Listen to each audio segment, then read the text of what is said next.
В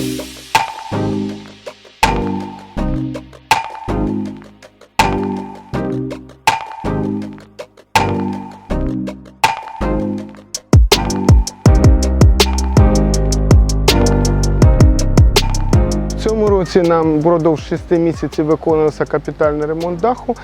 Було здійснено повну заміну покрівлі як на спортзалі, так і на 2 навчальних корпусах. І, власне, змонтовано також систему блискавкозахисту і систему льодовідтаювання.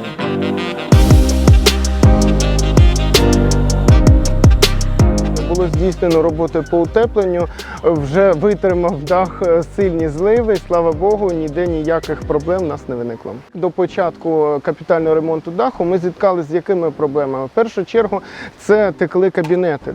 Це кабінети початкової школи, це спортивна зала, це приміщення і кабінети другого корпусу навчального. З-за цього в нас, звичайно, виникали усілякі труднощі, тому що і відходили шпалери, і елементарно облицювання стелі, на жаль, руйнувалося. Тому доводилось весь час упродовж канікул це ремонтувати.